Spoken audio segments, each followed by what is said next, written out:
Be 30 back-end engineer at one of those creative tech offices that worship vibe and quietly despise details. Department is mostly women, which would be totally fine if it weren't treated like a lifestyle brand. My pod is a few women, me, and a manager who basically lives inside. Video calls manager is Sabrina, always in meetings, always on deadline, always trusting. Whoever sounds most confident, loudest person is Chloe, self-appointed lead. Queen of buzzwords, always nodding, never specific. Her echo is Mia, the one who laughs half a second early and turns every meeting into stage performance, quiet. One is Aaron, sharp eyes, tiny voice, always sitting a little behind. Everyone else like she isn't fully allowed to occupy the room beyond our pod. It's just culture committees, glossy posters, and women lead the future energy everywhere. None of that is a problem on paper. Paper doesn't capture the feeling of slowly going invisible. My job is the boring spine, databases, queues, automation permissions, all the invisible junk that keeps the shiny presentation layer alive. Their jobs are the shiny layer, mock-ups, demos, flows, decks, words like delight. First month, I try being normal, friendly, helpful, standard, new guy, survival, pack. Start small conversation, stopping when I walk up to the espresso machine, then comes the lunches. Girls' lunch said, out loud, like ritual, like I'm not standing there hearing it, I tell myself. I don't care, because I came to work, not audition for a social club.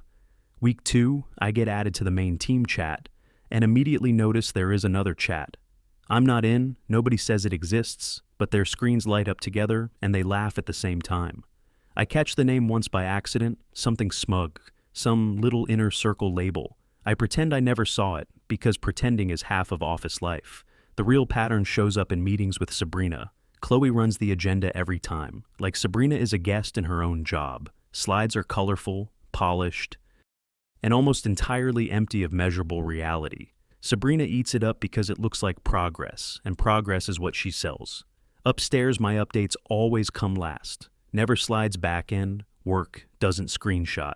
Well, one Monday, I mentioned spending 3 nights rewriting our scheduler, so it stops failing. Silently old scripts, stale keys, random retries, the sort of mess that only breaks at 2 a.m.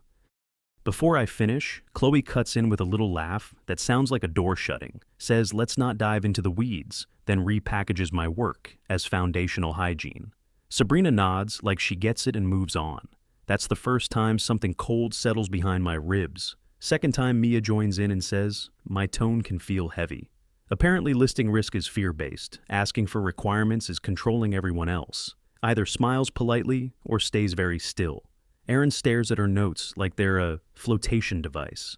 I learned fast that in this pod, being correct matters less than being pleasant. So I get quieter because quiet feels safer. Quiet doesn't save you, it just changes the accusation. 2 months in, Chloe schedules a mandatory culture sync.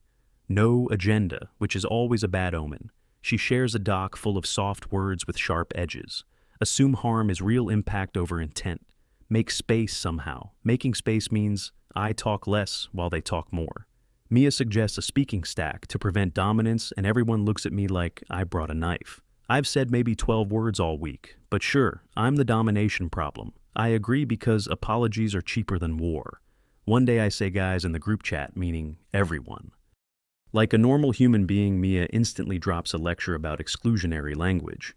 I apologize because that costs less than defending grammar. Later I hear them laughing in the private chat and don't need subtitles, so I do what I always do. When social rules get weird, I focus on systems, clean up, monitoring, add alerts, document everything. Write runbooks, partly because it's professional, partly because I can feel the floor shifting 6 months in the project. Gets a big demo in front of leadership. 2 days before the demo, Mia checks in a tiny harmless change new feature flag. It hammers our core data service in a loop to refresh instantly. She didn't ask me because asking me would require admitting the backend exists. I spotted in the logs that night request rate looking like a heart attack graph. Message the pod chat with a calm warning and a throttle suggestion. Chloe replies thanks for flagging, which in corporate means stop talking now, next morning, 10:17 a.m. Everything blows up exactly how I said. It would dashboards, red screens, freezing core service, timing, out other teams, pinging clients, emailing leadership, circling pod, turns into panic, hive. Women clustered around Chloe's desk, clicking harder, like force of emotion, can reboot a service. Sabrina jumps on video, looking like she swallowed a battery. Chloe starts talking immediately. We're investigating. We're diagnosing. We're on it. I'm already in terminal because speeches have never restarted a system in human history. Find culprit in under 2 minutes, Mia's loop crushing the connection. Pool kill the process, roll back, the flag, restart, the service. Everything crawls back to life. Outage lasts maybe 25 minutes, enough to terrify, short enough to spin. I'm ready to explain the failure so it doesn't happen again. Chloe is already on the call with Sabrina, narrating a different universe, says the team traced a subtle deployment issue, then credits Mia for identifying the path to resolution. My name doesn't appear once, not even as punctuation. Sabrina praises Chloe's calm leadership under pressure and tells everyone to capture lessons learned after the call. Chloe walks past my desk without making eye contact, like I'm a printer. Someone forgot to service. That's when something clicks into place. Not angry final. I stop trying to be liked because being liked is clearly not available. Instead, I start keeping a private work log. Dates, commits, screenshots, meeting notes. Not to threaten anybody, just because reality is useful when stories start getting rewritten. Exclusion ramps up after that. But smarter meetings move to quick huddles while I'm in the bathroom, decisions made in side chats. Then I'm asked later why I never weighed in when I point out missing requirements. Mia calls it negative energy when I suggest safer approach. Chloe calls it scope anxiety when I stay silent. They call it withholding. Apparently silence is aggression. Now too, one afternoon Chloe schedules a one-on-one called alignment. She tells me my quietness is impacting team safety. Says my presence is intimidating. I'm 5'9" and built like a stapler. But okay, says I need to share more of myself, which is corporate code for submit to the vibe or remain suspicious. I nod through the whole thing because arguing would just create more evidence for their file that night. I update my resume for the first time in years, not from rage, from exhaustion. Next week, a recruiter emails me based on a little open source tool. I maintain asks about systems design and scaling. Nobody asked me to bring my whole self, just asks for my brain. 2 interviews later, I get an offer. Better pay, better benefits. Title that sounds like respect. I accept before fear can interfere. Next morning, I resign to Sabrina on a call. She sounds shocked. Reliable people aren't supposed to leave. They're supposed to absorb weirdness. Indefinitely offers a tiny raise like a Band-Aid on a severed limb. I decline. Then comes the pod meeting, where I tell the people who've been erasing me that I'm gone in 2 weeks. Chloe does. Tight smile. Mia smirks. Like my exit confirms a theory she wrote herself. One teammate says, "Good luck," in the tone people use when reading from a card. Aaron glances up for half a second. Then back down. Like eye contact is dangerous during my last 2 weeks. I go full professional, not petty, not dramatic, just thorough runbooks with screenshots, diagrams, dependency maps, walkthrough videos, all stored, where nobody can pretend they don't exist. I hand over access cleanly because I refuse to be accused of sabotage later. Chloe watches me like I'm wasting time on a hobby and tells me not to overcomplicate things. My last day arrives. They give me a cheap caffeine joke, mug. Say polite words in a little cluster, then rotate back into their private gravity field. I take the elevator down with my box and feel lighter than I have in months. New job starts, Monday difference hits. Instantly, people introduce themselves without scanning me for ideological risk. They ask what I like building, not what I think about power structures. By end of week 1, I'm deep in architecture, and nobody interrupts to tell me it's weeds week 2. The ghost of the old place taps me on the shoulder. I get an automated forward from my old email. Subject line says, "A scheduled job failed. I know the job. Weekly exec, digest. I know why it fails." At the start of every month too. External token rotates and needs a refresh 2-minute fix with a 1-page guide. I stare at the message, delete it, then remove the forwarder because boundaries are cheaper than therapy. 3 days later, HR emails my personal address asking where the service credentials live.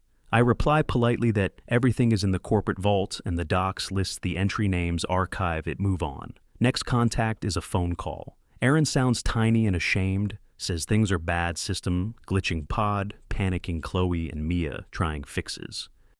Which in her voice sounds like breaking things in fresh ways, leadership, furious, big client, threatening to walk. Then she says, the thing I didn't expect she knows. She went along with the exclusion and hates herself for it.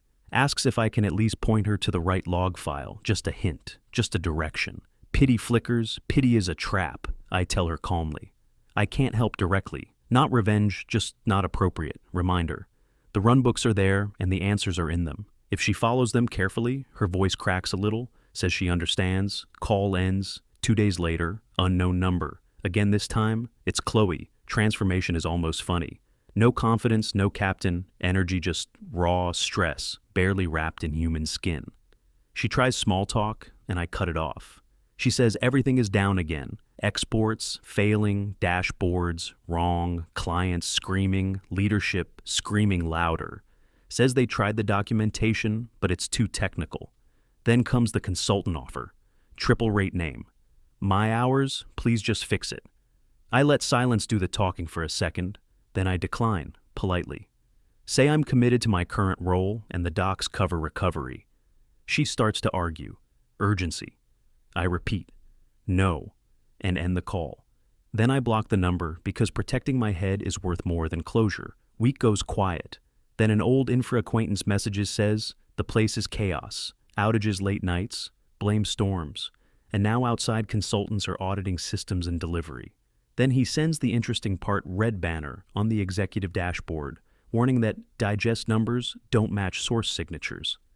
I built the signature check myself, basically a checksum for reporting sanity, apparently when the automated digest died. They tried recreating it manually to calm leadership. Problem was, the manual version had better numbers than reality.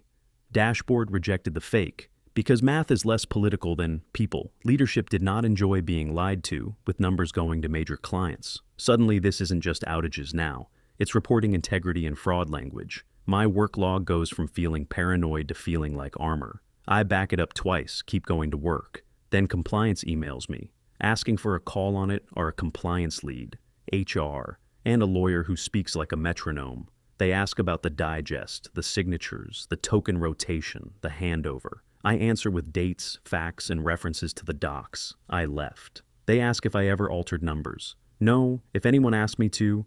No, if I felt pressured. Yes. But I followed policy lawyer, thanks me in the cold lawyer way, and ends the call. 2 days later, my infra friend messages the sentence I didn't expect. Erin quit, not quietly, and left a folder on Sabrina's desk. Inside were printed runbooks with her notes and screenshots from the private chat. Turns out the secret chat wasn't just jokes. It was coordination messages about keeping me out, not giving me credit, pushing me until I left.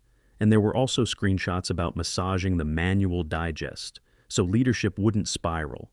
Erin had finally gotten sick of helping with the lie audit report lands a week later, and I hear about it through leaks and gossip outages traced to uncontrolled changes, and lack of qualified review, reporting integrity compromised by manual edits after the automated system.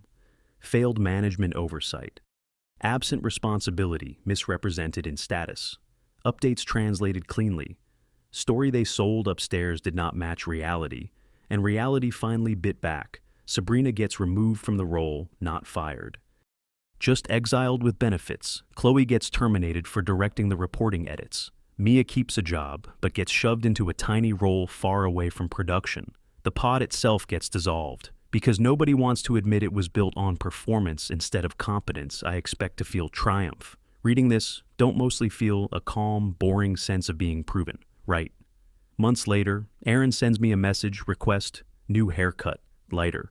Eyes long, apology, with no excuses. Says she left because she couldn't stand becoming the kind of person who laughs while someone disappears. Says the signature check saved the company from sending false numbers to a major partner. Then drops the weirdest line, compliance gave her credit for whistleblowing, and quietly sent me a recognition payout too. I laugh because it sounds fake. 2 weeks later, a deposit hits my account, not life-changing enough to pay off an irritating debt. I take my mom to dinner and never tell her why. Final twist arrives on a random Tuesday. My current team gets handed a legacy integration project. Paperwork uses some holding company label, so it doesn't ring a bell. At first, then I open the architecture diagram and recognize my own fingerprints everywhere. Same queue. Names, same folder, structure, same checksum, habit, same tired comments hidden in config. The old company didn't really die. It just got absorbed, rebranded, stripped for parts. And now, my new job wants me to evaluate the same system I built. Before walking away, I scroll deeper and find a changelog comment calling my signature system over-engineering, right before praising it for preventing inaccurate reports. Irony so clean, it almost deserves a trophy. Later that day, a welcome call pops up for a new hire. I'd join, there's Erin on camera, same cautious face. Different posture, she got hired into another team here through another pipeline. Neither of us knew, call goes weird for 2 seconds. Then she gives me one small nod, like we're adults now. Afterward, she messages, small world. I answer, keep your receipts that night. I open a drawer and find the cheap goodbye mug from my last day at the old place. I keep it there, not as a trophy, just as a reminder. Systems do not care who is cool, they care who is careful. If people want you invisible, let them have it. Then walk out and let the lights flicker when you're gone. And if you ever build a reporting system, add a checksum, because sooner or later, somebody will try to rewrite reality.